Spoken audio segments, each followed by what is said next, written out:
Ahora sí, vamos entonces aquí las epístolas universales. Aquí vamos a mirar este.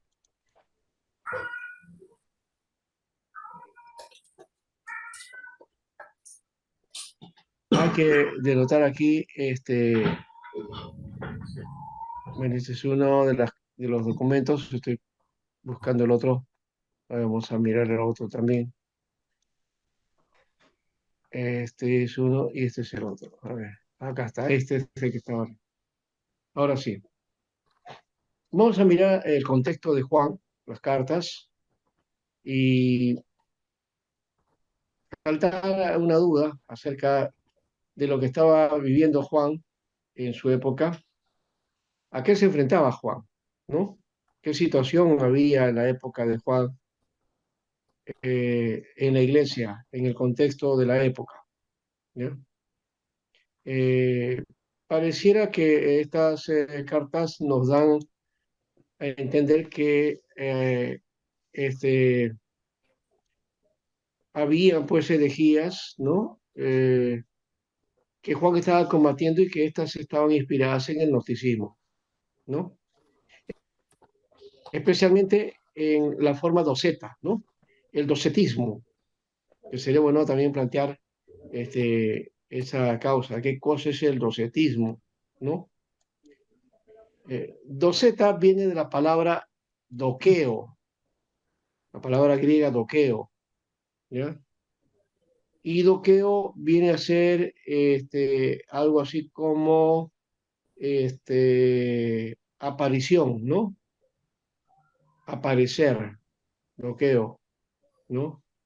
Apariencia, más o menos por ahí está la figura. Y, y esa figura del docetismo planteaba la idea de que Jesús no había venido en carne, ¿no? Sino que era una apariencia, un espíritu, ¿no? Una forma, él había tomado una forma, una apariencia. Esa es la idea básica del docetismo, ¿no? Entonces, bajo ese criterio, claro, este, había que trabajar. Entonces, eh, al conocer entonces esa corriente, que ya estaba en boga posiblemente en la época de Juan, ya Juan tenía una edad y eso también pensando en la pauta de Pablo con respecto, de Juan con respecto a la edad, ¿no? Tenía una edad ya avanzada, estaba a fines del primer siglo, entonces muy bien calza la idea de que ya había entonces una tendencia gnóstica. Fíjense que no es agnóstica, sino gnóstica, ¿ya? Gnóstica, y es con GN, GN al iniciar. Entonces, el gnosticismo viene a ser entonces una práctica del Oriente, ¿no? Que plantea entonces una figura de las cosas espirituales, ¿no? ¿Ya? Y divide el mundo en dos, divide el mundo en dos, en lo espiritual y lo terrenal. Esa característica es la que, sin querer, y no lo llamamos así, yo lo combato, porque Déjame, es, sí, pastor, ah, sí, nos es están una compartiendo. corriente que tenemos nosotros en el cristianismo, ¿no? Esa tendencia dualista, porque el mundo docente era dualista, ¿ya? Y la gnóstica también, claro, de hecho, que viene de la gnóstica, que es dualismo puro, ¿no? Luz y tinieblas, vida, muerte, esos aspectos, ¿no? Del bien y el mal y todo eso, ¿no? Entonces, esa corriente se ha metido en la iglesia y es muy fuerte entre nosotros, ¿no? Difícil de entender que eh, que no solamente tenemos que ocuparnos con las cosas espirituales, las que llamamos espirituales, sino que toda la vida es espiritual, toda la vida, incluyendo la vida natural, ¿no? ¿Ya? Que no hay una división entre mis cosas seculares mis anhelos materiales o seculares o sueños de las cosas de Dios. A veces las dividimos así. La reforma más bien nos volvió a unir esos aspectos y por eso el creyente de la reforma sentía que estaba llamado por Dios a hacer algo, ¿no? No solamente a ser pastor, ministro o servidor, ¿no? Siervo, no. Era que cada creyente tenía una vocación y un lugar de parte de Dios para realizar una tarea específica que Dios lo había preparado, ¿no? Entonces, la vida incluía todo eso, ¿no? Tu trabajo, tu familia, y tu testimonio de vida, ¿no? Que tiene que marcar todo eso. Entonces, servías a Dios no solamente en la iglesia, sino el servicio a Dios era en la tarea que tú hacías de una manera cotidiana, ¿no? Ese concepto, que es reformador, que viene del calvinismo, lastimosamente lo hemos olvidado, ¿no? Y ha ganado espacio el dualismo, la gnóstica, ¿no? Bueno, y aquí dice, en cuanto al docetismo, vienen acá, ¿qué dice ahí? ¿Mm? ¿Está a la vista eso? A ver, ¿alguien lo puede leer? Herejías cristianas que afirmaban que Jesucristo tenía solo apariencia física. Ajá, ya, ¿y qué más? Negaban Herejía, la identidad de Jesús y de Cristo y le daban solamente un cuerpo aparente. Por esto se llamaban docetas. Ujú, muy La bien, doctrina adoptó varias formas. Algunos defensores negaron categóricamente cualquier humanidad verdadera en Cristo y otros admitieron en encarnación, pero no su sufrimiento. Surgieron que convenció a uno de sus seguidores, y quizás Judas Iscariote o Simón el Cirenio, para que sustituyera en la cruz y otro decía un cuerpo celestial que era incapaz de sentir las miserias humanas, dice. ajá, muy bien, eso es lo que decía. Y es bueno otra vez hacer énfasis en esa última parte también, ¿no? Dice, otros admitieron su encarnación, pero no su sufrimiento, sugiriendo que convenció a uno de sus seguidores, quizás a Judas o a Simón, para que le sustituyera en la cruz. Pastor, ¿qué quiere decir con eso? Por esto se llamaban docetas. Porque doseta significa, pues, apariencia, ¿no? O sea, el doseta es el que, digamos, tiene su visión de lo que es aparente, lo que está fuera, que es como una aparición, más o menos, se la hacía, ¿no? La idea de aparición viene de la palabra doqueo, por eso decían, por eso se llaman docetas. ¿Por qué? Porque viene de la palabra doqueo. ¿Y doqueo qué cosa es? Doqueo es una apariencia, ¿no? O sea, una visión, una apariencia, ¿no? Una aparición, ¿ya? Entonces Jesús era una aparición, según los docetas. ¿Te Ya, das cuenta? ¿Ya? ya, ya. Y que no tenía humanidad, no tenía una verdadera humanidad, ¿no? ¿Ya? Era o máximo un cuerpo espiritual, ¿no? Un cuerpo celestial, pero no tenía cuerpo físico, dice, ¿no? Esa es la idea que tienen los docetismo. Entonces, niega la realidad de un Cristo físico, ¿no? De un Cristo que tiene su cuerpo, ¿no? Humano, ¿no? Y como digo, ¿no? Esta negación fue el resultado del dualismo, ¿eh? Una doctrina filosófica que consideraba lo material como representación del mal, ¿no? Y todo lo espiritual como representación del bien, ¿no? Los docetas que conocían que esta doctrina concluyeron que Dios no podía ser asociado con la materia, un poco esa tendencia que hay en el mundo judío también, de que dice, no, Dios no puede asumir naturaleza humana porque no son, no son compatibles el hombre con la naturaleza divina, dice, ¿no? El hombre es carne, materia, y Dios es espíritu y es superior. Lo superior no puede mezclarse con lo inferior, dice, ¿no? Entonces, en ese sentido está la idea de este Docetas que practicaba el dualismo, ¿ya? ¿Y por qué digo que el cristianismo es dualista? Aunque nosotros, porque preferimos las cosas espirituales y las cosas materiales las dejamos a un lado, decimos no, lo material no sirve, ¿no? Esa tendencia hay. Y la Biblia no te está mostrando ese aspecto. Cuando te habla de buscar las cosas que están arriba y no las cosas de abajo, aparentemente parece una idea dualista que está en la Biblia y uno dice, ¿cómo es eso? Pero no es una idea dualista. Lo que está ahí hablando es que dé más importancia a las cosas de Dios o lo que todo está arriba, ¿ya? Y la de abajo no es que no tenga importancia, sino que la supeditas a todo aquello que tiene que ver con Dios. ¿Me dejo entender? ¿Ya?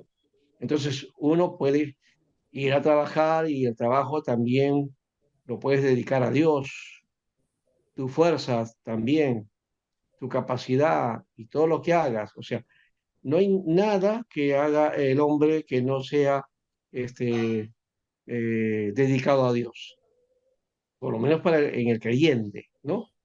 ¿Ya? Entonces el concepto de, de lo secular que decimos, ¿no? ¿No? Por ejemplo, alguien está estudiando psicología o está estudiando doctorado o derecho, cualquier, o simplemente para hacer informática, ¿no? O mecánico. Dice, no, esas son cosas seculares, no tienen importancia, dedícate a Dios. Pero dedicarme a Dios justamente tiene que ver con realizarme también en la vida, ¿no? Y dedicar mi oficio, mi tarea, mi profesión a Dios, ¿no?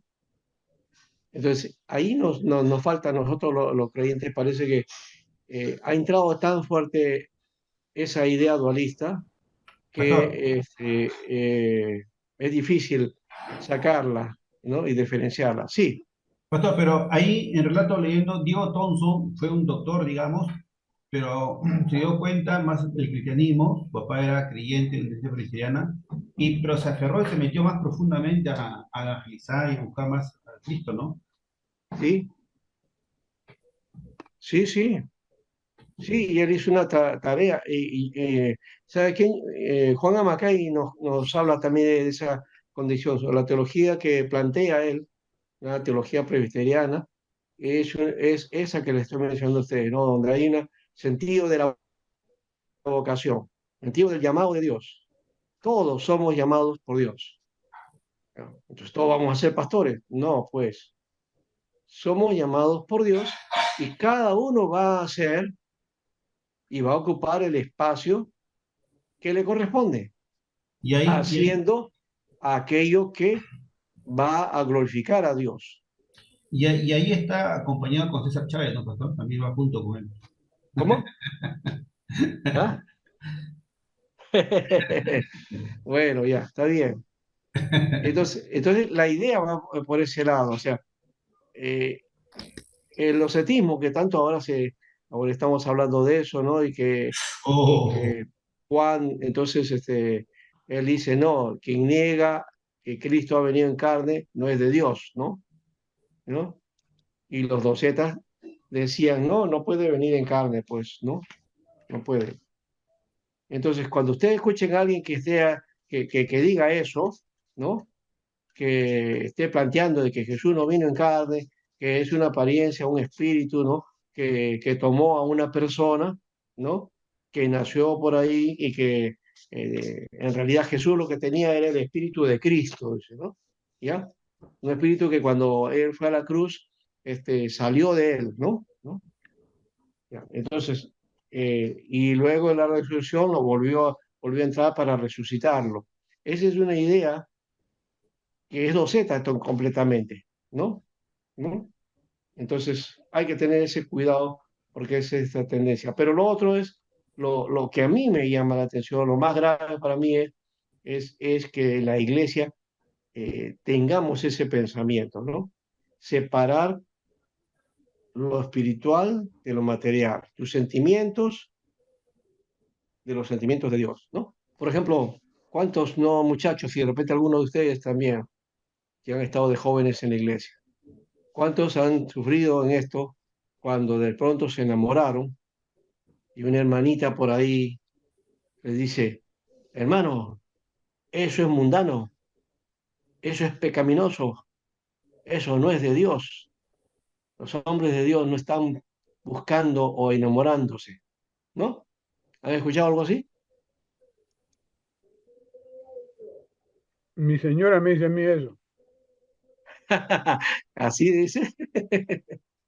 ¿Cómo es eso? ¿Ah? Bueno, entonces Cuando, ahí, sí. cuando le busco en la noche, ¿Así? O cuando ven a los jóvenes de la iglesia inquietos, ¿no? ¿No? O cuando hablan, ya un chico habla mucho con la chica, ya está con actitudes carnales, decimos, ¿no? Y, Alexis, Alexis. ¿no? Y no vemos algo natural, ¿no? Vaya, si fuéramos así y tomáramos esa actitud, entonces, eh, ¿cómo vamos a formar matrimonios? ¿Cómo se van a formar las nuevas familias, ¿no?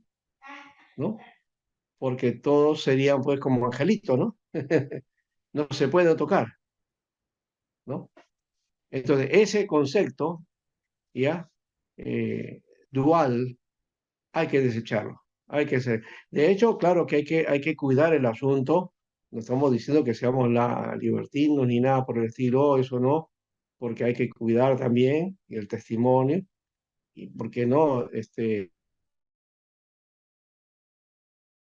Un muchacho se puede relacionar con una chica, con una hermana, pero que lo haga en serio y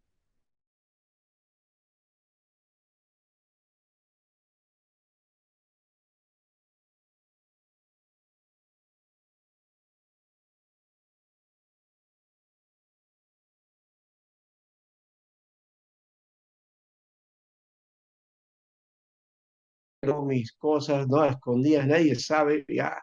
Ah, y eso no es nada grato ni bueno, ¿no?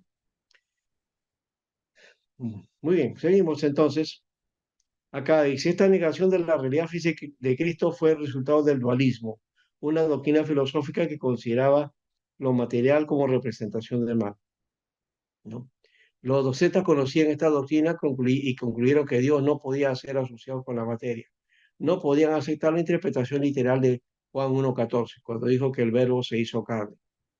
Serinto, que es uno de los más célebres docetas, dice, para él Jesús era hijo de María, ¿no? Hombre verdadero, con verdadero cuerpo, pero nada más. Y al ser bautizado se le juntó el Espíritu de Cristo, que es la fuerza de Dios, en cuya virtud obró milagros y todo eso, ¿no? Pero ese espíritu lo abandonó en la cruz, ¿no? Salió cuando él entonces estaba en la cruz. Eso es lo que dice Cerinto, lo que le mencioné anteriormente, ¿ves? Aunque en el Nuevo Testamento se hace alusión al docetismo, este no se desarrolló por completo hasta el siglo segundo y tercero. Ahí es donde ya el movimiento gnóstico toma fuerza dentro del cristianismo y, como digo, ha hecho mella y hasta ahora tenemos un pensamiento que ha pasado a ser cristiana, pero que no es correcto, es gnóstica, no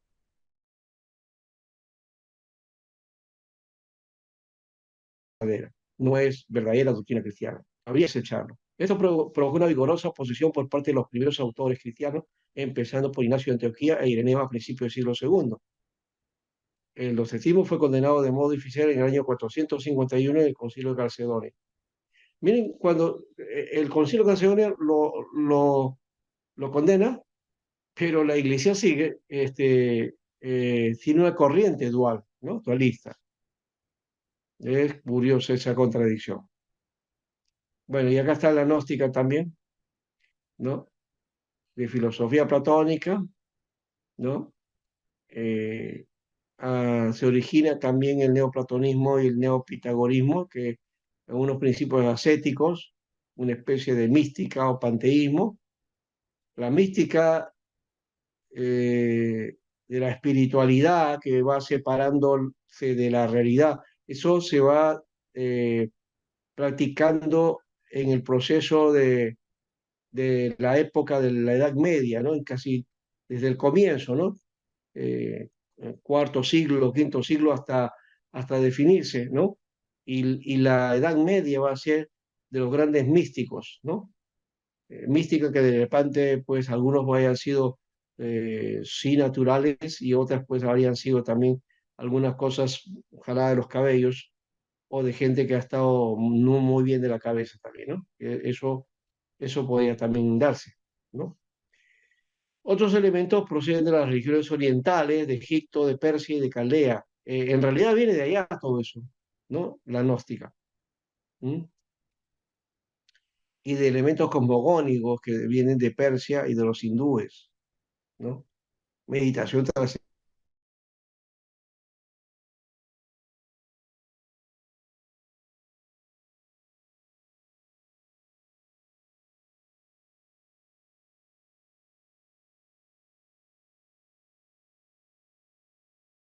este aspecto de la gnóstica y también de docetismo.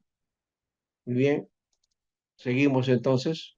Pastor, Sí, se fue un poco su señal. ¿De dónde dijo que proviene el docetismo? ya. Voy a ponerlo entonces de nuevo.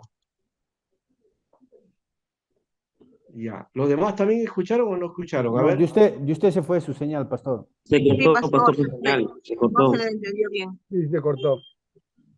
Oh, ya, ya. Ya, acá estamos diciendo esto, pues, ya, una vez. Estábamos hablando del docetismo, estábamos hablando de que esta es una corriente gnóstica, ¿no? Que plantea entonces el mundo visto de dos maneras, ¿no? De lo espiritual y material, y sobre todo diciendo que la materia contiene lo malo, ¿no? ¿Ya? Y todo lo bueno está en lo espiritual, ¿no? ¿Ya? Entonces, si lo malo es la materia, entonces Jesús no puede haber venido en carne, o el Cristo no puede haber venido en carne, ¿no? Jesús sí puede haber sido como ser humano, pero el Espíritu de Cristo no. Cristo no puede haber venido ese en carne, es una apariencia nada más, ¿no? Entonces, quien haya sido el Cristo, ya esa apariencia tomó a esa persona, ya e hizo la obra y una vez que estaba en la cruz lo abandonó, ¿no? Ya, entonces, rechazan esa idea de que el verbo se hizo carne, ¿no?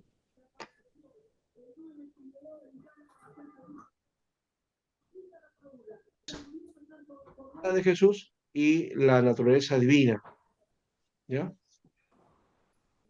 A ver, siga, ¿se me escucha o no? Sí, pastor, sí. Ya, seguimos. Y estábamos hablando de esto, de que el más célebre doceta era Cerinto, ¿ya? Que él dijo que Jesús era hijo de María, hombre verdadero, con verdadero cuerpo humano, pero nada más. Y al ser bautizado se le juntó el Espíritu de Cristo, la fuerza de Dios, con cuya virtud hizo milagros y que fue abandonado de ese Espíritu, del Espíritu de Cristo en la cruz, ¿no?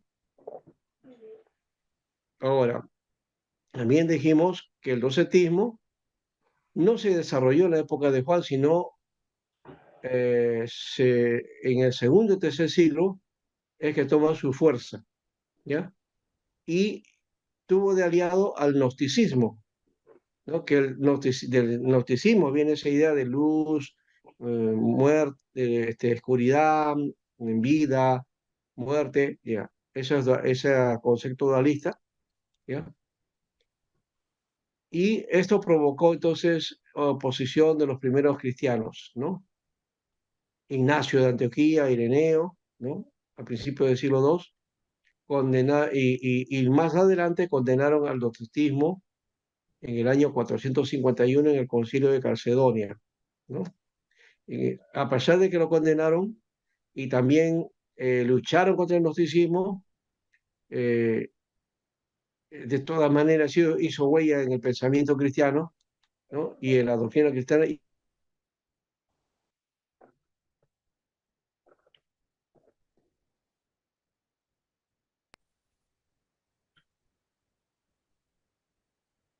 Pastor No, Sánchez, creo que se le, está débil tu señal porque no se le nota bien, le veo ¿No? paralizado. no, ¿Ya? Entonces prefieren vivir, según algunos, las cosas de Dios.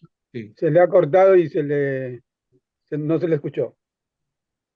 Otra vez. ¿Cómo Ah. hacemos? ¿Cómo hacemos?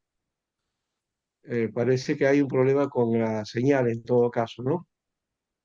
¿Ya? Sí, pero normal, pastor, sí, normal, porque finalmente se Ah, va por un momento nomás y ahí viene. Ya, bueno, entonces vamos a hacer una cosa para los que están ahí, entonces traten de hacer que la señal o lo que yo estoy diciendo, este, eh, lo capten ustedes y lo que no se pueda, pues lo trabajamos después. ¿Ya?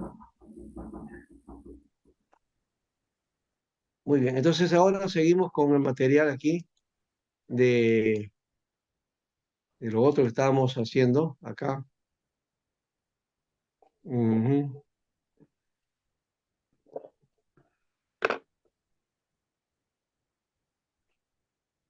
Este es el otro material, son dos separatas que tengo aquí.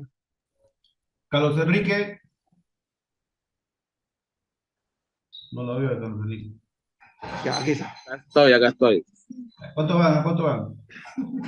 Ya, entonces decíamos que el docetismo inicial es lo que algunos plantean aquí con el de Juan. Ahora, si la carta fue hecha posteriormente al tiempo de Juan, entonces eso sí es mucho más viable de que se esté refiriendo a eso, ¿no?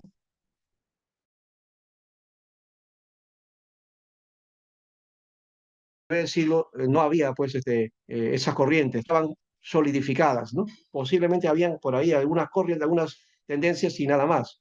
Y esas tendencias inclusive se ven en las cartas, pues la carta de Juan, esta que vemos, también se ve en las de Pablo, ¿no? En la de los colosenses, por ejemplo, se ve eso, ¿ya? También en la de Éfeso, ¿no?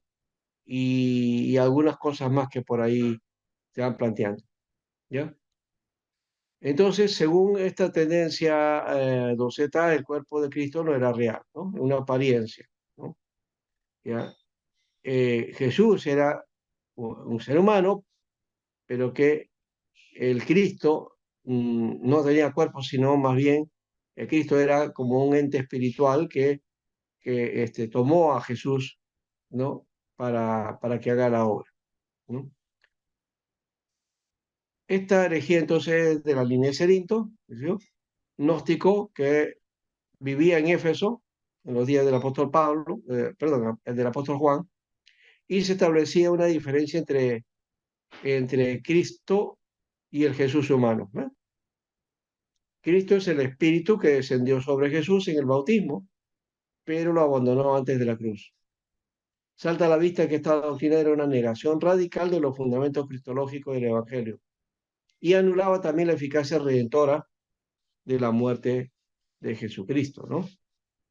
Entonces, ese es lo que encontramos nosotros, por lo menos, en esta corriente, y vamos ahora sí a ver algunas cosas de la carta, ¿ya? Vamos a ir acá. En cuanto a la paternidad, ¿ya? La carta no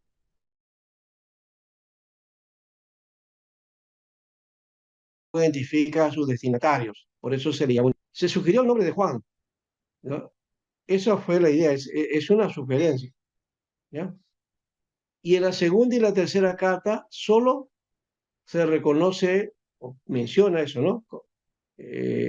A sí mismo como el anciano, se nombra como el anciano, ¿no? Entonces es un detalle que hay que trabajar ahí. Es igual que el caso de Lucas. Ustedes saben que en el Evangelio de Lucas y en Hechos de los Apóstoles, Lucas no menciona su nombre. ¿Y por qué nosotros le decimos que esos trabajos son de Lucas? ¿No? Pero en realidad en el texto la Biblia no te dice nada acerca de que sea Lucas. Posiblemente no sea Lucas, ¿no? ¿No? El autor. Eso es un detalle también interesante a reconocer, ¿no? Dice, Lucas, el Evangelio, él empieza narrando, dice, puesto que muchos han tratado de poner en orden esta historia, y se refiere a un tal Teófilo, pero él mismo no se menciona, algo raro. Y en la carta también, esta que estamos mirando de Juan, no se menciona tampoco, ¿no? ¿No? El autor no dice nada acerca de él, ¿no? Cuando empieza de frente, un poco recordando al Evangelio de Juan, ¿no? Que también no se menciona el autor, ¿no? Bueno, eso de que no se menciona el autor tampoco no vamos a tener la duda de eso, ¿no? Pero quienes definieron quién es el autor, dónde procedía, todo eso fue el proceso canónico y el proceso de los padres.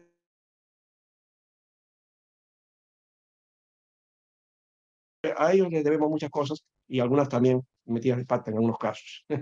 Bueno, entonces lo que era desde el principio, lo que hemos oído, lo que hemos visto con nuestros ojos, lo que hemos contemplado y palpado en nuestras manos tocante al verbo de vida.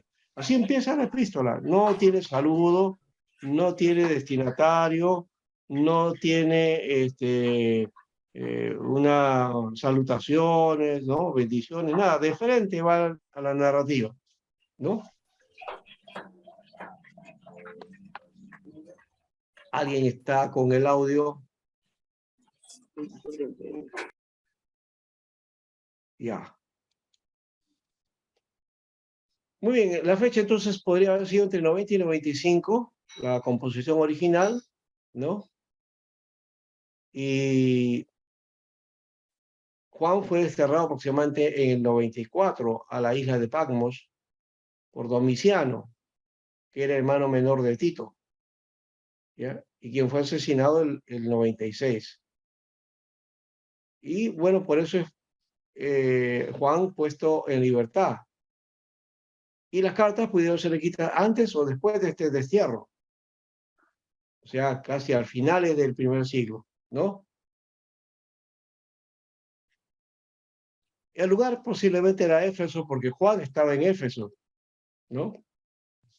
Hay una tradición ahí que él de ancianito ya lo invitaron a predicar a una iglesia y la gente se estaba pasando la voz y todo el mundo contento y feliz y con la expectativa de escuchar a Juan, el discípulo amado, ¿no? ¿No? Y llega él, ¿no? Se sienta, deja su bastón y entonces comienza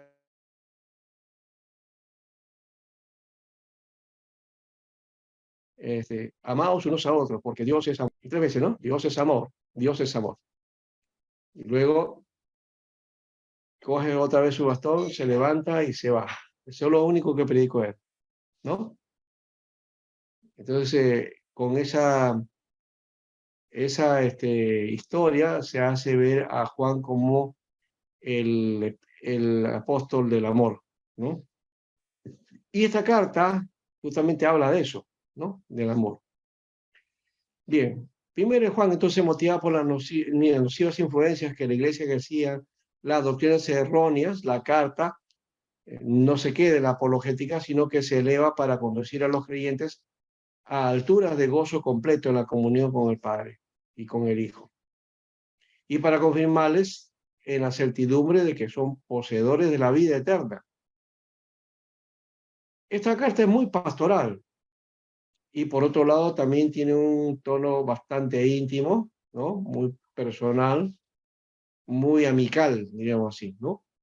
Algo que, por el cual no se ha trabajado mucho, porque también otra vez la tendencia nuestra, otra vez es el dualismo, ¿no? De vernos como gente espiritual, ¿no? Pero no nos relacionamos, no hacemos relación de amigos, no hacemos relación de lo que debe ser, como Pablo y Juan hacían, ¿no? El calor humano, que debe estar presente también, en este caso, ¿no? Para la vida de la iglesia, ¿no? Y la edificación de los creyentes, ¿no? Pastor, Sí, entonces se sobreentiende que Juan fue el quien escribió estas cartas, ¿no es cierto? es lo que se le atribuye, ¿no? No estamos diciendo, en esto de las autorías, hay que tener el cuidado. Bueno, la tradición nos dice que sí, entonces no nos damos problemas porque ya, que es Juan el evangelista, ¿no? Ya.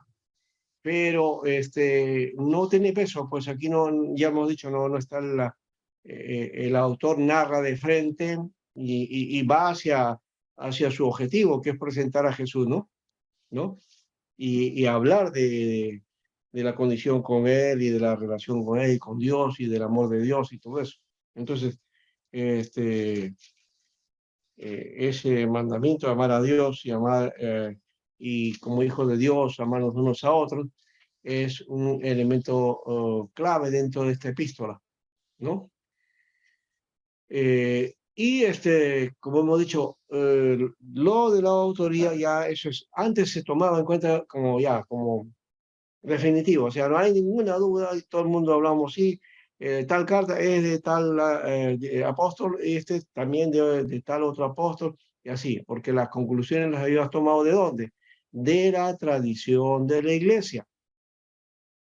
¿Mm? Un poco parecido a lo que sucede cuando alguien va a Jerusalén, ¿no? Vas a Jerusalén y vas a encontrar 2 a 3 tumbas, y cada uno dice que es de Jesús. ¿Cuál de ellas será? Entonces, están en la posibilidad y te enseñan ahí una tumba vacía, pero realmente no sabes si ese es de Jesús o no, o fue la verdadera, ¿ya? Entonces, uno,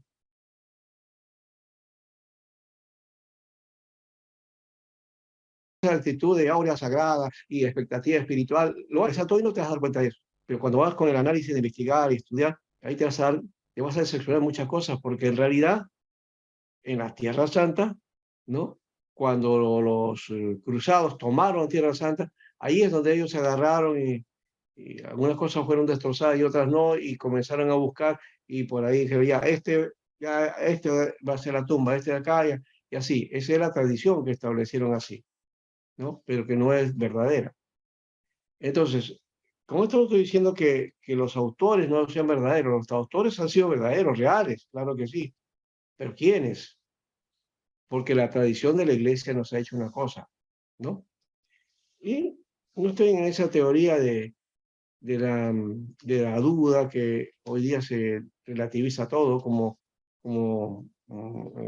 estamos viendo aquí ahora y en otros aspectos. Esto también podría ser parte de eso, pero no lo es. Es que necesitamos ir a ver que más allá del autor material está Dios, ¿ya? La inspiración no está supeditada a que tal o cual sea el autor. Ese es el sentido místico que le hemos dado al asunto, ¿ya? Entonces hay que tener ese cuidado. Bueno, en todo caso, asúmalo, la tradición lo dice y ya está bien, hasta ahí, ¿ya? Pero no es absoluto ese aspecto, ¿no? Correcto. ¿Ya? En todo caso, eso lo vamos a mirar después, pues entonces cuando lleguemos a la presencia de ahí esclareceremos un montón de cosas, pues, ¿no?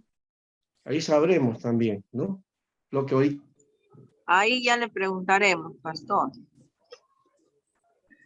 por lo menos, ¿no? ¿No?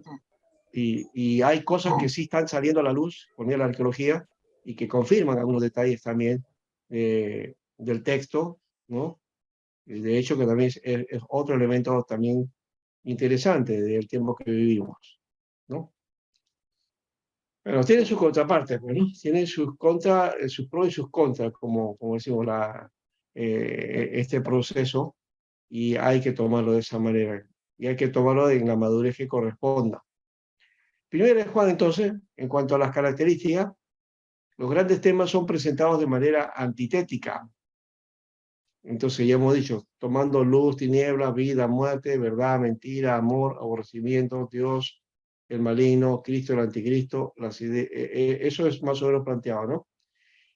Ese es el sentido antitético, pero también ya hemos dicho que un poco ahí tiene una tendencia dualista, ¿no?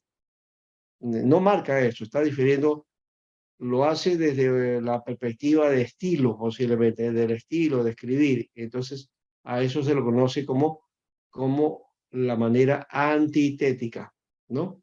Entonces, dos opuestos, ¿no? Que están en pugna, dos opuestos, ¿no? Y las ideas capitales fue justicia y amor, ¿no? Y son tratados en 3 ciclos, ¿no? 3 ciclos sucesivos. Y vamos a encontrar el capítulo 1, versículo 5 al 2, 28. También el capítulo 2, versículo 29, y el capítulo 4, versículo 6.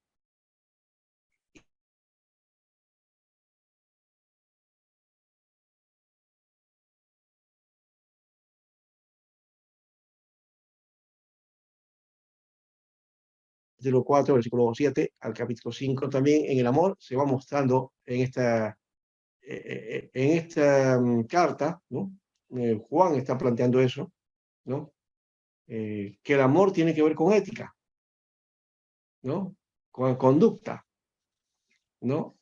Entonces, amor no es sentimiento, no es la idea latina. Los latinos, nosotros creemos que porque sentimos algo ya estamos sintiendo amor. Esa no es la idea del verdadero amor, por lo menos el amor de Dios, ¿no? El amor de Dios no tiene que ver con sentimientos, no tiene que ver con la emoción. Los seres humanos somos emocionales, más allá de si somos latinos o no, somos emocionales, ¿ya? Y por eso es que en esa actitud emocional, a veces nos podemos dejar llevar por las emociones y no discernir y no pensar o analizar las cosas, ¿no? Bueno, la ética nos plantea eso. Usa también jerga gnóstica, ya hemos dicho, con nuevo significado, ¿no? ¿No? Andar o estar en luz o permanecer en Dios, ¿no? Andar en luz es una frases gnósticas, ¿no? ¿Ya? Es por eso que algunas cosas que dice y que dice la Biblia como que puede confundir, ¿no? Cuando uno dice, no, no, es que no debemos hacer, asumir los pensamientos gnósticos, pero sí está el asunto de andar en luz, estar en luz, vivir en Él, permanecer en, ¿no? Son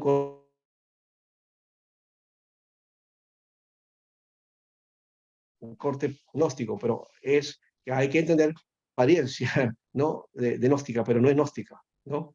Porque la gnóstica te va hacia lo místico, ¿no? ¿No? Estar en luz. ¿Qué cosa es estar? Para nosotros estar en luz es estar en claridad en las cosas con Dios, ¿no? Pero para el gnóstico, andar en luz es ¿qué cosa? Buscar la iluminación de la energía del universo. ¿Te das cuenta? Entonces solamente el lenguaje, pero no tiene la misma categoría o el mismo sentido para el cristiano que para el gnóstico, ¿no? Lo conciso de las enseñanzas también y la profundidad de las mismas garantiza su entendimiento, según 1 Juan 1:9. Nos dice aquí, en el 9, si confesamos nuestros pecados, se refiere justo para perdonar nuestros pecados y limpiarnos de toda maldad, ¿no? Eso es lo que nos dice Juan. Muy bien. La estructura de 1 Juan, aquí rápidamente. Introducción del capítulo 1, versículo 1 al 4. Los fundamentos del Evangelio, capítulo 1, 5 al capítulo 2, versículo 29. Luego viene el carácter de los hijos de Dios, capítulo 3, del 1 al 24. Y luego las condiciones de los hijos, ¿no?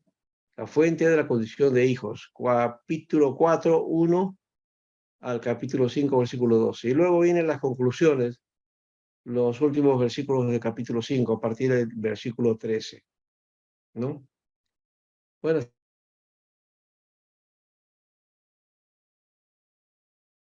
ese aspecto y esta estructura, esto cópielo, o tomen foto, estructura de la primera carta de Juan, ¿no? El propósito es, hay tres ahí, que es el cristianismo, y la cita está ahí, capítulo 1, versículo 5 al capítulo 2, versículo 28, ¿no? Y que tenemos que estar en la luz, el cristiano está en la luz, ¿no? Luego está el otro elemento de la vida de la familia de Dios. No habla de la iglesia, habla de la vida de los hijos de Dios, de la familia de Dios. O sea, no es como Pablo que está planteando mucho iglesia, ¿no? El concepto. Y está hablando de lo mismo, es la comunidad de fe, pero planteados desde el concepto de familia. Somos de una sola familia, ¿no?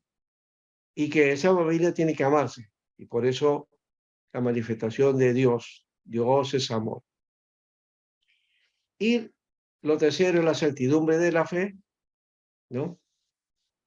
Que también se expresa en el amor, ¿no? Dios es amor.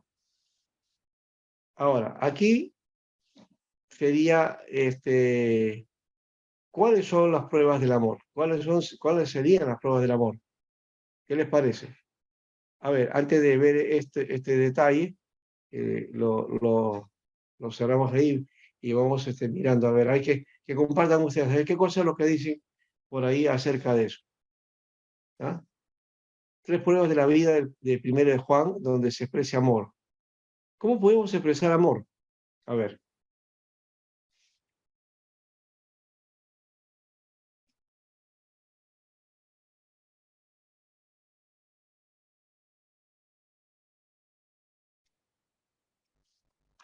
La verdad es que está la señal bien inestable, ¿eh? Ya voy a pensar que soy yo el que tiene problemas. ¿Me escuchan? Está bien, le escuchamos, pastor. Ya, pero ahora, entonces, ¿cuáles son las evidencias del amor? ¿Cómo podemos mostrar el amor? ¿Mm? ¿Cuál sería? A ver, láncela. Amando a nuestro prójimo. Ya. Sí, Porque pues, la Biblia dice, si no amas a tu hermano que lo ves, ¿cómo amarás a Dios que no lo ves? ya. Eso es lo que dice Juan. Bien. Ajá. Pero, ¿cómo expresas eso? Porque está bien, la enseñanza, ya, ama a tu prójimo, ama a tus hermanos, ya. Amémonos unos a otros, ya. Pero, ¿cómo es? ¿Cómo compruebo? ¿Cómo puedo decir que yo amo? Pastor, ahí bueno, el primer de Juan, ¿no? Que hemos visto ahí, ¿no? Habla de que Dios es amor, ¿no? O sea, habla de Sí. que encontramos una verdad, que dice maravillosa sobre nuestro Dios. Ahora, si Él es amor, si el Dios todopoderoso, es eterno, creador del universo, es amor, o sea, ¿cierto? Como dice que Juan 3:16, ¿no? Porque de tal manera amó Dios al mundo, que ha mandado a su único Hijo unigénito para que todo aquel, ¿no? Y tenga vida eterna, dice, ¿no? Ahora, yo Ah, entiendo que si Dios envió a su Hijo, a Jesús, al mundo, porque o sea, como muestra de su amor por todos nosotros, ¿no? Y entonces, ya. y ahí vemos que nos transforma ese amor, amar a su prójimo, amar al prójimo como él mismo, ¿no? Nos enseñó, ¿no? Y expresar ese amor, como se llama, como sacrificio que Jesús dio en la cruz. Algo así, no sé cómo usted me dice, pastor. Ya. Pastor, se fue, Claro, se fue, ese es el pastor. amor de Dios, ¿no? A ver. Se hizo humano. ¿Escucharon? Ujú. O sea, la prueba de Dios es que Él se entregó a sí mismo y se hizo humano. Esa es la prueba del amor de Dios. Pero acá vamos a ver tres pruebas. Acá, la prueba teológica, la prueba moral y la prueba social. Con respecto a primero de Juan, con respecto a lo que él estaba planteando, ¿no? De Jesús, el verbo, ¿no? Y de cómo se expresa. La prueba teológica es si creemos que Jesús es el Hijo de Dios, ¿no? ¿Quién es Jesús? El hijo ¿Qué de- es para nosotros? Esa sería entonces la prueba teológica, ¿no? Hagan ustedes la pregunta, de paso. Hagan eso cuando van a evangelizar o están por ahí conversando con alguien de repente y se da la oportunidad de hablar del Señor. Entonces, antes de hablarle de que Jesús hizo esto y aquello por ti, ¿qué es para ti Jesús, por ejemplo? ¿Quién crees que era? Amados hermanos, buenas noches. Los saludo en el precioso y bendito nombre de Jesús. Me saluda el hermano Carlos García. Y en esta Carlos, oportunidad tengo el privilegio de iniciar. Carlos. Ese Carlos. Ya está haciendo su propia clase, Carlos, venga. ¿Ah? No, bueno, eso. Laxus, un laxus.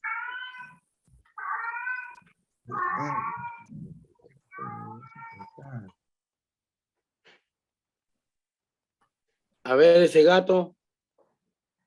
Ay, Ya. Carguizo. Bueno, Carlitos, estamos en devocional, ¿no? Estamos en clase, ¿eh? Estamos en clase. Ya. Entonces, una de las pruebas, la prueba teológica es, ¿quién es Jesús para ti? ¿No? Ahora, si creemos que Jesús es el Hijo de Dios, eso es lo correcto, ¿no? Y es lo que trata de plantear acá Juan. Lo otro es la prueba moral.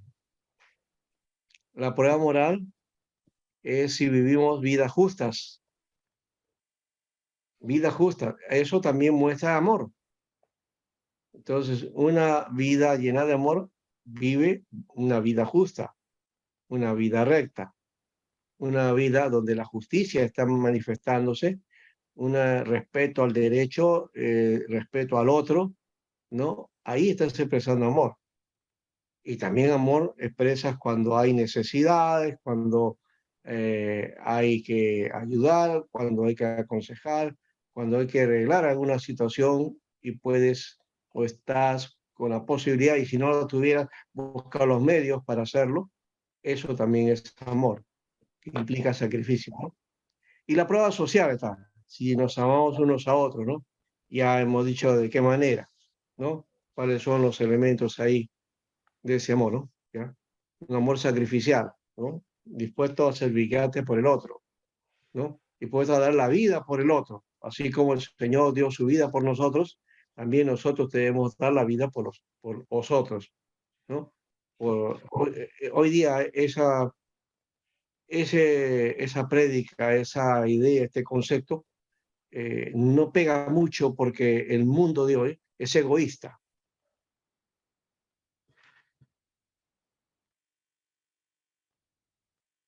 El mundo está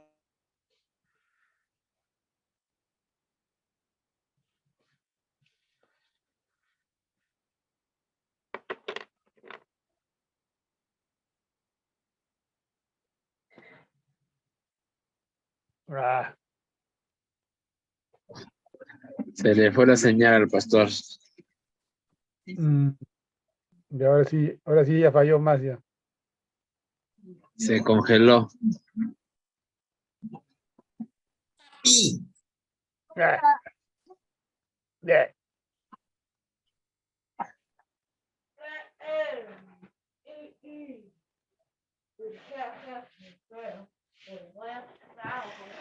Hermano Ya cortaron. José, Está el pelo, bebito. Pastor, su audio, pastor. ya. Ahora sí creo que vamos a seguir acá. Estábamos hablando entonces de las tres pruebas de la vida, ¿no? Estamos La hablando prueba de- teológica, estamos de ya. la prueba moral y la prueba social, ¿no?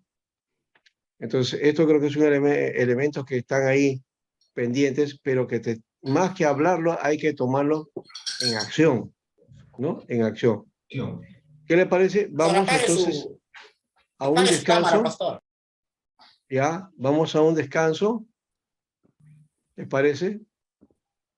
Ya. Hasta que Mientras se que arregle este asunto de la línea de la conexión, para que no ya, se esté Si yendo. sigue igual la conexión, pastor, solamente apague su cámara para que no, sí. no haga mucho. Y Ujú. después, Ya. A ver, eso podría ser. ajá. Ya. Bien, entonces, anoten eso, ¿no? La prueba teológica, la prueba moral y la prueba social, ¿no? Entonces, creer en que Jesús es el Hijo de Dios, vivir vidas justas, ¿no? Donde haya rectitud, verdad, honradez, ¿no? Y si nos amamos unos a otros también, ¿no? Que es otro, el elemento fundamental de expresión, ¿ya? Muy bien, entonces hasta ahí era este elemento. Voy a ir a hasta otra separata para que podamos también analizar algo de este elemento. Ujú.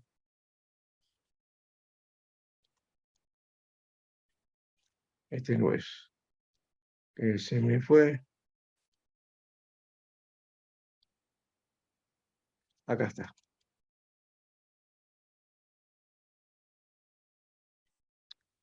Bueno, esto de que Juan nos legó 5 libros, está bien, el canon, ¿no?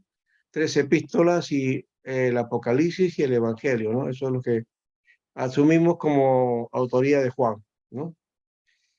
La tradición lo dice así. Ya hemos dicho, eso no es, en este momento ya no vamos a hablar acerca de esos aspectos y las autorías, porque de hecho hay otras teorías hoy día, ¿no? Sobre Apocalipsis se menciona que no es Juan, y en cuanto a Juan, desde los padres de la iglesia tenían problemas con segunda de Juan y tercera de Juan, ¿no? Pero estos escritos son producto de su ministerio, centrado en la ciudad de Éfeso, ¿no? Donde él pues veía ciertos conflictos entre creyentes judíos de carácter gentil que estarían fuera quizás de Israel. Las epístolas han sido escritas en Éfeso, o por lo menos tenían esa referencia, ¿no? En la iglesia que está bajo el liderazgo de Juan en la provincia de Asia Menor, ¿no? Y la fecha ya hemos mencionado eso. Una de las cosas que sí es bueno de notar es lo que menciona aquí la carta misma, el uso que le da, ¿no? Los diminutivos, ¿no? Hijitos, hijitos míos, o niñitos, para referirse a los miembros de su iglesia, ¿no? Esto no se debe solamente a la edad avanzada, sino al carácter tierno del apóstol y a su énfasis en el amor cristiano. Y también, de paso, habla de niños, jóvenes y también dice padres, ¿no? ¿No?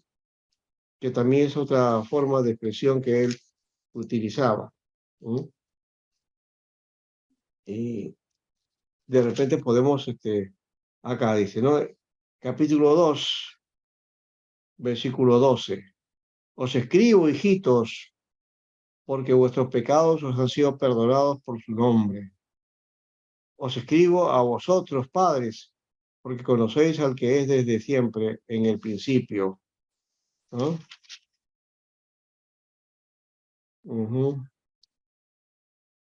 Y luego dice también, os escribo vosotros jóvenes, porque sois fuertes y la palabra de Dios permanece en vosotros y habéis vencido al maligno. Otra vez en el 18 de nuevo dice, hijitos, ya es el último tiempo, ¿no? Entonces, hijos, jóvenes, padres, ¿no? A un tono familiar, en un tono de ternura, ¿no? La ternura. Un tema que de paso no siempre se toma, ¿no?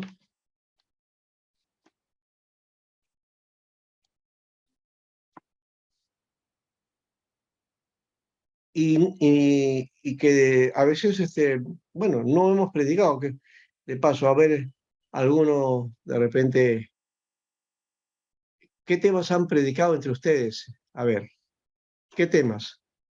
¿Ah? ¿Alguna vez han hablado acerca de la ternura? ¿Mm? Pueden haber hablado del amor, seguramente sí, pero sobre No, la ternura de Dios, poco, ¿no? no, tampoco. ¿Sí? No, no he escuchado así nomás, ¿eh? Ya. No, yo estaba hablando de la ternura, de la ternura del apóstol. La pregunta es, ¿ustedes han predicado alguna vez un mensaje sobre la ternura? ¿Sobre qué, pastor? ¿Sobre el amor de Dios? La Ternura. ternura. La ternura. ¿Mm? No, la ternura no, todavía no llegó a tu eso. Que realmente no tocamos, ¿no? Bueno, No. aquí Juan está expresando ternura. Interesante, ¿ah? Decir hijitos, jóvenes, padres, niños, Familia. ¿no? Y hablándole del amor, del calor, ¿no? En amor, y de estar atento al cuidado de la necesidad del Sí, otro. no te creo. Eh, Oye, Eso expresa también mucha ternura, ¿no? Y de paso, hablar de ternura, algunos piensan que la ternura solamente la debe expresar la mujer, ¿no? El hombre no, ¿no? El hombre no es sentimental, ¿no? Es un mito que nos han dado ahí, que el hombre no debe llorar y tampoco debe expresar sus sentimientos, ¿no? La mujer sí, ella, dejemos que berrinche, que haga lo que quiera, ¿no? Porque después todo es mujer, si la mujer sí pueden expresar, pero eso es una mentira, en la sociedad nos han enseñado así y nos han educado de esa manera, ¿no? Esa no es la forma de expresión. Los seres humanos todos tenemos emociones y sentimientos y también sentires, ¿no? Es una homilía esta carta, ¿no? Una exhortación escrita a manera de epístola, ¿no? Una homilía. De paso, Juan Crisóstomo hace un estudio de toda la carta de Juan, las primeras cartas de Juan, en lo que llama las homilías, ¿no? Yo creo que tengo casi toda la colección de las homilías de Juan Crisóstomo. Bueno, no tengo muchos, 3, 4 libros que tengo por ahí, de esos en tomos de homilía de Juan Crisóstomo, que están basadas en estas cartas de Juan. La epístola en realidad no enfoca problemas específicos ni responde a preguntas planteadas como las que sí tiene las de Pablo, ¿no? Tampoco tiene un destinatario definido, ya lo hemos dicho, ¿no? Eh, es posible que fue escrita en el mismo lugar donde estaba su audiencia, ¿no? Podría ser, ¿ya? Ahora, como el cuarto evangelio y la primera epístola de Juan es anónima, el autor no suscribe con su nombre, pero podemos afirmar que el autor es el anciano de la segunda y la tercera epístola, ¿no? O sea, todos por las pistas decimos es Juan, ¿no? Pero no está el nombre de él, ya hemos mencionado. Los problemas de la falsa enseñanza que socavan la salud espiritual de las iglesias no pueden ser catalogados como particulares de las iglesias de Juan. Sin embargo, hay un problema que sí parece haber afectado a las iglesias de Juan. ¿Cuál era? La que ya hemos mencionado, ¿no? La negación de que Jesús fuera el Cristo o el Mesías, ¿no? Por eso Juan dice, ¿quién es mentiroso? ¿Quién es mentiroso? Sino el que niega que Jesús es el Cristo o el Mesías, ¿no? Este es el anticristo, el que niega al Padre y niega al Hijo, ¿no? Muy bien. Aquí no hemos tocado una cosa que con esto ya vamos planteando el asunto, la cristología de la epístola de Juan, ¿no? ¿Ya? Hay una reacción del apóstol en las enseñanzas de error, ¿no? que se lleva a poner los fundamentos sistemáticos de la doctrina de la Trinidad. Juan enfatiza que el Mesías es preexistente, lo que era desde el principio, lo que hemos oído, lo que hemos visto con vuestros ojos, y lo que contemplaron y palparon nuestras manos respecto al verbo de vida, ¿no? Entonces, aquí de frente él plantea que es el Hijo de Dios, y el que confiesa que Jesús es el Hijo de Dios, entonces permanece en él y él en Dios. Ahora, pero confesar, por otro lado, no es solamente ya decirlo, ¿no? Ya, yo confieso. Sí, yo creo que Jesús es el Hijo de Dios que nació de la Virgen. Es una declaración, es eso, una declaración hasta del credo, ¿no? De la confesión. Pero confesar es ponerme en el mismo nivel, ¿no? Y que estoy de acuerdo con aquello que Dios me está planteando, ¿no? Eso se llama homologueo. Homologueo, ¿no? Entonces, estar de acuerdo con.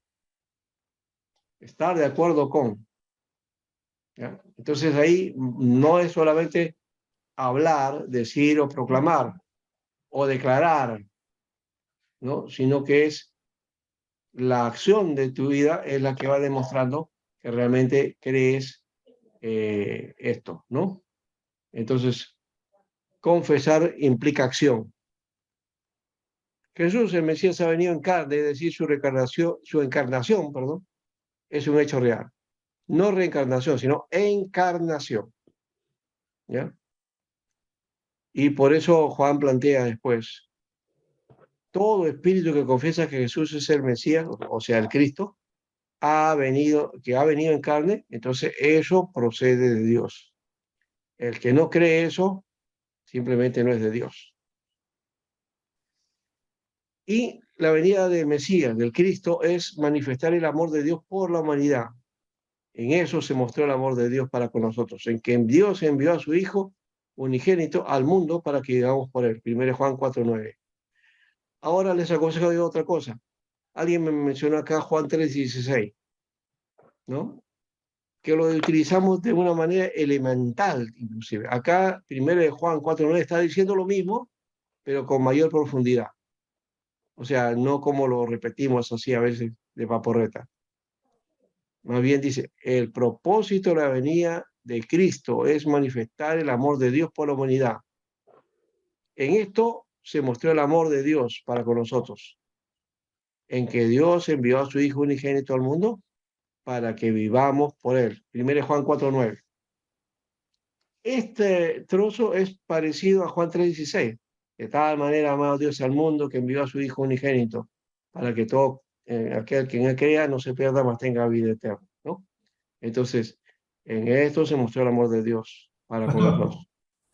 Dios envió a su Hijo unigénito al mundo para que vivamos por él. ¿Está más resumido? Sí, o sea que en 1 Juan 4:9, pero acá está hablando el propósito de la venida de Jesús, o sea, el Señor. claro, claro. Eso que está planteado en Juan 3:16, ¿Ya? acá también Sí. lo está expresando. Mm, Que lo dice en pocas palabras, pero con más profundidad todavía, exacto. ¿no? Amor de Dios por la humanidad. Eso, Y se mostró el amor de Dios para nosotros, que Dios ¿ya? a su Hijo. Pero sobre todo, como dice 1 Juan 4:9, ¿no? Esto de la Claro. humanidad está sobreentendido en el texto, pero dice acá, ¿ah? En esto se mostró el amor de Dios para con nosotros, o sea, la humanidad, en que Dios envió a su Hijo unigénito al mundo para que vivamos por él. Ahí está. O sea, para que todo aquel que en él crea no se pierda, mas tenga vida eterna, ¿no? El que cree en Dios vive para él y vive por él, ¿o no? Así Esa es. es en eso se resume la concepción de Juan, el Evangelio, y acá también, como digo, es la esencia base de lo que él ha propuesto sobre la venida de Cristo hacia nosotros, ¿no? Muy bien, entonces, esa implantación de la encarnación, que negaba la realidad de la encarnación y el carácter mesiánico de Jesús, Entonces era una expresión de conflicto que estaba entre las sinagogas y la comunidad cristiana. En las sinagogas se había ganado actos debido a la labor de los judaizantes dentro de la iglesia, ¿ya? Y es probable que Juan entonces contraataque a las enseñanzas de Cerinto en Asia Menor a fines del siglo I. Ya eso lo habíamos mencionado también. Cerinto enseñaba que Jesús era un buen hombre, que vivió en él, Cristo vivía en él, el Cristo celestial, el Mesías celestial, y que vino al momento de su bautismo hasta que lo dejó poco antes de la crucifixión, ¿no? De estas enseñanzas da testimonio Ireneo en su obra contra las herejías, ¿no? De que así trataban los gnósticos de esa época y el dualismo de Cerinto, que se mostraba como doceta. Juan hace resaltar el hecho de que Jesús es Mesías, y no solo fue el Mesías, el Hijo de Dios. Y es probable que tales enseñanzas provengan no de un tipo de ateísmo incipiente, sino de la distorsión gnóstica entre el espíritu y la materia. No solamente, yo le digo distorsión, aquí dice distinción gnóstica, pero para mí es una distorsión gnóstica, ¿no? Espíritu y materia, según la cual era imposible una encarnación real de Dios en el hombre. La encarnación solo era algo aparente, como enseña el docetismo, y temporariamente, y también era temporaria, como enseñaba también Cerinto, ¿no? Entonces, apariencia de docetismo y temporalidad de Cerinto, ¿no? Y esa temporalidad hacía ver que Jesús, si bien nació, pero el Cristo había tenido existencia previa o no eterna, sino que en algún momento es creado, ¿no? Bueno, ahí está el aspecto de esta carta. Ya hemos abordado este aspecto.